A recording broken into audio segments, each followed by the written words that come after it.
والله أمر إلهي وديننا وحق وإسكاح نصرين معلومات جوهر صحيح كتير وعندنا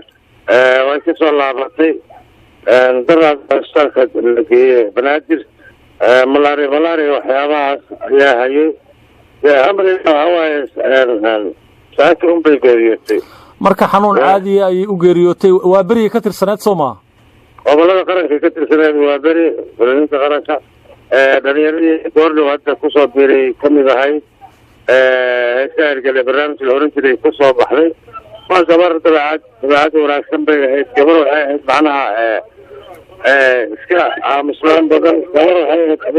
dadnimadeeda ay qaali ahayd gabar qaali ahayd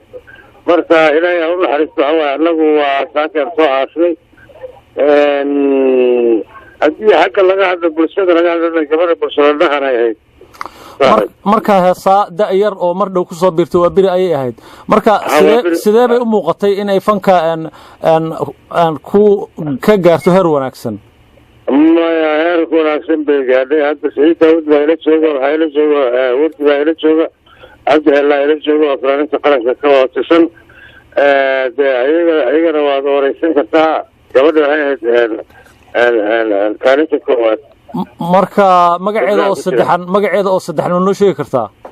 مقعد أو صدحان وهم السريب أحمد هذا مركا واحد جعلنا هاي فلانين تكلمات ورئيسين واقف سيدي بيقولوا تعسيها دراني تأسيها وفودي بها ومدى الصوماليين تأسيني وارثي كده في خرابتي هلده واحد وعنو تأسيني فلانين الصوماليين وعنو تأسيني الغنطي وحاول دوري وفقاتك صبر باريسة لكن نصيب كيري وقتها انت اسكوكا وقبر في عني هدبعت في عن اذبله وعن بكتك واحد قدن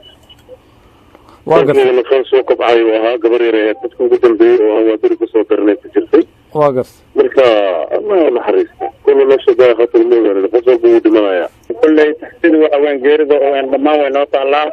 ان وحويان ان فك هذا عصب ولكن فجفي عن لهيد بهد ان qofka maxaa la rabaa dhalinta ma yar ee fan ku soo jiro shaqada oo kale ugu ficneed bahayd waxay gobolada qaranka waa barina ka ugu weyn iyo ka ugu yar hadda soo gala waxa weey mas'uuliyadda naga wada saaran kullu qofka waa ka xunna waan taxqiiqaynaa dhammaan intii ay taageero lahayd iyo intii taqaanina waa wada taxqiiqaynaa